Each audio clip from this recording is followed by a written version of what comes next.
Caitríona. Hey, hon. Caitríona, thank you for doing this again. I think since the last time we talked, you've done 600 interviews. So it's been about 2 years since the season 5 finale, which is wild. And this season's a little different. Pregnant in a pandemic, the Caitríona Balfe story.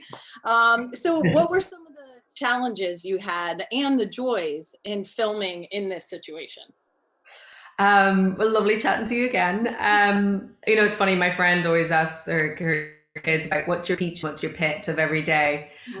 So the peaches were, I think we were just all so happy to be at work and to get back at the show, for them to figure out a way for us to do our show our way with all the scope and scale that we're used to, but do it in a safe way. And that felt amazing. Some of the pits were, it was the depth of winter, and I was pregnant the entire time, which, it just brings its challenges. There's everything from just, the exhaustion level, I think is tough. It's, our show's hard to film at the best of times, and sort of having that extra tired layer wasn't the greatest. And just, I think it's a lot of heavy material this season, and especially for Claire, she really goes through the ringer, and, diving into all of that heavy stuff, and also trying to not lead a stressful life.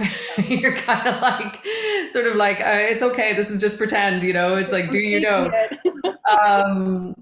So yeah, I mean, that was sort of tough, but again, I have the most supportive fellow co-workers, in the cast and the crew, and they were just all amazing, and I owe all of them millions of cupcakes and countless glasses of wine. So I'm sure they're going to take you up on that.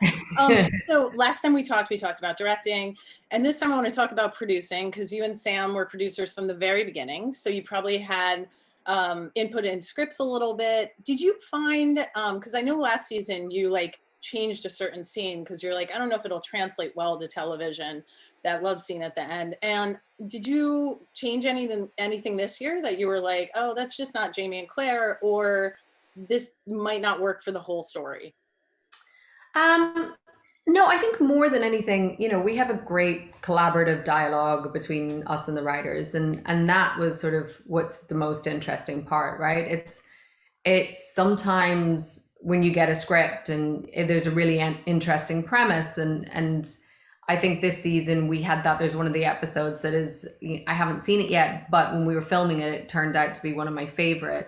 And it's very Claire heavy, and more about saying, oh, this won't work or that won't work. It's more about okay, how do we hone in on the most honest voice of Claire? And I think that's it's a challenge, but it's one that we all relish. And I think, when you sort of unpick someone and you get into their deepest, darkest fears, it's really interesting to sort of think about, well, what would her specific deepest, darkest fears be? What's specific to her? And it's not what, people of that time would think, or it's not maybe what we would think, but what's her voice? And, stuff like that, I think it's such a gift to be able to sort of have an opinion in that. And I'm very grateful that, we get listened to most of the time. Well, I hope so. You guys bring so much to the table, having been there from the beginning and knowing these characters so well. So speaking of that, you and Sam have a very symbiotic work relationship and friendship. What is one of your favorite things about working with him that he might not know yet? Well, I hope he knows. I hope he knows how much I appreciate him. Sam is he's just such a gentle soul, and he creates such an easy environment no matter where he goes. He's kind to everybody. He is very funny. And I think I've just been really lucky. He is somebody, I'm sure I annoy the hell out of him every so often. We really, at this point, kind of feel like family. But, in general, he allows me the space to be myself, and, may roll his eyes behind my back. But at the same time, he's never, I hope what we do is we allow each other to kind of work each other's, thoughts and all the things about the character out without kind of impinging upon each other. And And we sort of give each other that space, I hope. That was great. That my follow-up was going to be like, what would he say about you? But you answered it. So, The Crown casts people at all different ages. And obviously you guys are the best at your characters. But if you had to cast like an older Jamie and Claire, who would you cast? Ooh, God, that's a good question. An older Claire. I would have Betty White play Jamie Fraser. It's too soon for that joke. I know it's too soon for that. I actually, as I said it, I was like, you're making me do you know who I would? Ed Harris would be a really good older Jamie, right? That's good. That's really good. So who would be his good? I mean, Julie Walters, I adore. Yeah. I think she'd be a good Claire, That's right? Fantastic. You're better at this than me. I'm gonna put it out there. I'm gonna add casting director to my bio next time. Okay, so I asked Twitter if they had any questions. Big mistake. They have 200 questions for you, so head over there.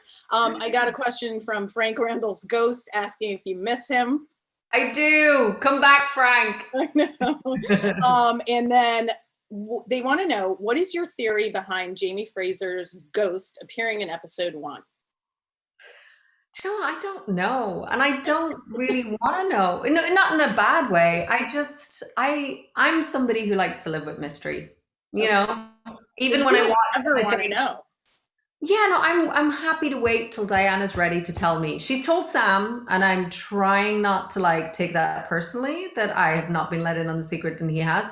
But since it pertains to his character, I'm going to give them a pass. But no, I happily live with mystery in my life. Okay. All right. Final question. They want to know, what episode this season is your favorite Jamie and Claire scene, and can you tease a little bit about it? Yeah. So Ep 8. They're just like Sundance and what's it? Cassidy and the Sundance Kid? Is that what it is? Butch Cassidy and the Sundance Kid. Or Sundance. Something like that. Yeah, we sort of get a little bit Westerny. Oh, I like that. Fun. Yeah, I'm excited about that. All right, so just really quick, you are dealing with a newborn in 2022. If Jamie and Claire had actually had a newborn in the 1700s, if that had worked out for them, do you think Jamie Fraser would have changed nappies? Notice I said nappies, not diapers. I wonder, I suppose they have those, what do they use back then? I don't know. Because they don't have safety pins, right? I feel like Diana might off and you tie a twine around it or something, or something around it. Like a basket. I'm gonna go with probably not so much. There's only so much we can ask of that man to, how evolved he is. Yeah. I think, but I'm gonna go with Claire probably didn't either too many, because they probably would have had like a nurse, right? Yeah, like a Lizzie, right? Like a Lizzie, like Mrs. Bug and Lizzie would have been doing that. Exactly. Maybe Mrs. Fitz would have come back. They want me to rap. Please rap. Yeah. I think there's a vote for Mrs. Fitz. I would love that. All right, Caitríona, thank you so much. Good luck with everything coming up in the next few weeks. We're all rooting for you, and I hope to chat with you soon. All right, thank you so much. Thank you. Bye. Thank you.